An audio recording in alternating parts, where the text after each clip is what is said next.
In 1973, a horror film was released that shook audiences to their core.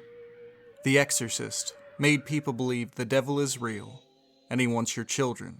People at the time weren't ready for something like this, weren't ready to pay money to see a film that would attack them where they live, attack their core beliefs, the things they held sacred and found safety in. What do you do when society fails you? When medicine can't cure you? When the police can't help you? If you aren't already a religious person, you might become one. When everything else fails, all you can do is have faith.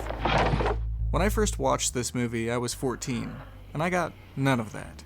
Did you do that? I always heard it was the scariest movie ever made, so, obviously, my dumb teen brain wanted to go against that, to write it off as just some nonsense people said, and I figured I'd probably never watch it again. Fast forward like 7 years later, and I go and see its re-release in theaters. And now? I think it's wonderful. Thing is though, I wouldn't have given this movie another chance if it wasn't for its lesser-loved sequel, The Exorcist 3. Skip 2, it's not important. Also, I haven't watched it. I've heard bad things. It looks bad. Who knows though? Maybe down the line I'll be making a video called Everybody Was Wrong, all about The Exorcist 2. But I kinda doubt that.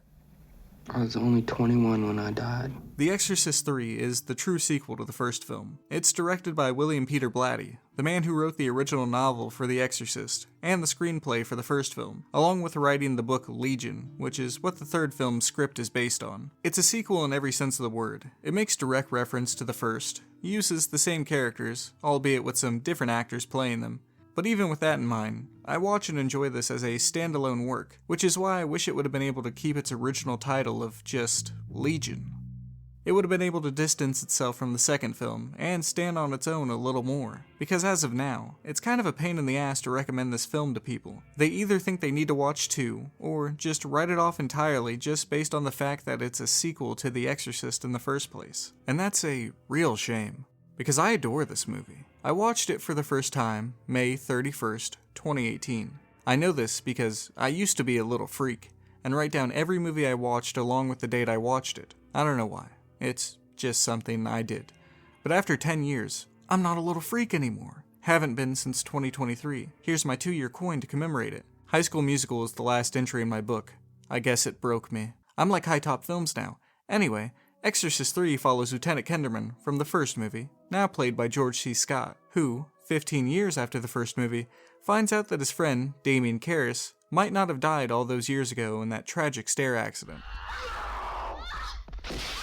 Although, Damien doesn't seem to be himself. He claims to be the serial killer known as the Gemini Killer, who also would have died 15 years ago. That's right, he died in the electric chair. Describing this sounds confusing. It's a series of characters from the first movie, mostly played by new actors, and the only returning one is also played by 2 actors. Which makes perfect sense in the context of the film, so as long as you're not a TikTok baby and you can pay attention for more than 8 seconds, you'll probably be fine. The film is somewhat of a police procedural. You get every detail. Everything you would and wouldn't want to know, you get to know. The killer drove an ingot into each of his eyes and cut off his head. In place of his head was the head from a statue of Christ, all done up in blackface. The boy had been crucified on a pair of rowing oars. It commits one of the biggest filmmaking sins. Show, don't tell. Yet through its performances and writing, it's able to make the description just as impactful as seeing the violence for yourself. In this situation, it's more important to see how the violence affects the characters, rather than just showing gore for the sake of it. It's more interested in presenting believable, well-written characters and building an unnerving atmosphere, then blurring the lines between the two with its surreal editing and sound design. I can't think of another movie I've seen edited this way. New locations will get multiple establishing shots, sometimes even while dialogue is going on, constantly painting a picture in each scene. It's like when you read a book and you get those small, intimate details about a location. With William Peter Blatty adapting his own work, it only makes sense that he would be faithful to it. Each scene ends like a page turn. Sometimes it'll linger for an extra moment to build up to what you're about to see.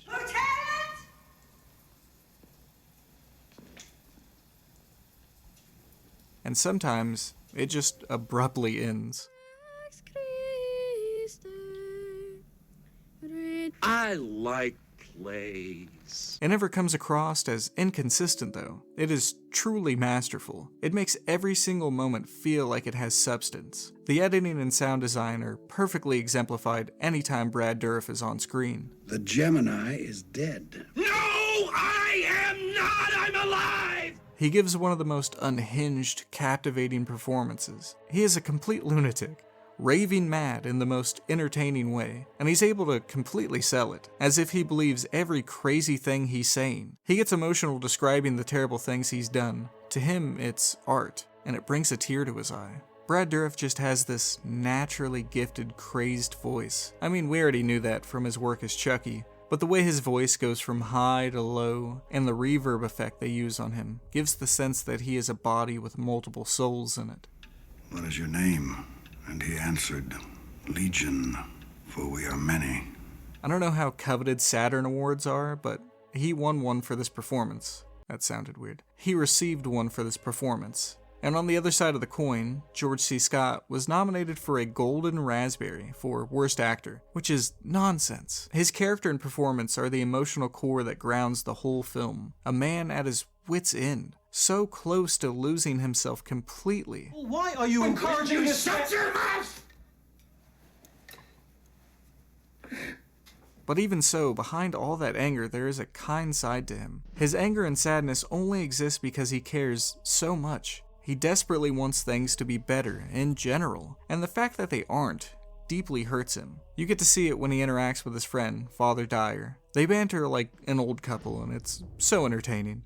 Even when he's pissed and yelling, you can tell it's only because he's worried. Worried for his friend, worried for his family, worried for humanity as a whole. All these stellar performances, all the fantastic dialogue, editing choices, sound design, make this movie like no other. I haven't even mentioned the reshoots and studio interference that, honestly, in my opinion, made this movie even better. Whether it was intentional or unintentional, everything came together in such a way that makes this movie a masterpiece in my eyes.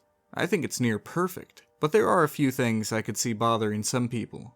Namely, this goofy ass scene. Yep, look at it. Look at her go. Nah, who am I kidding? This movie's perfect.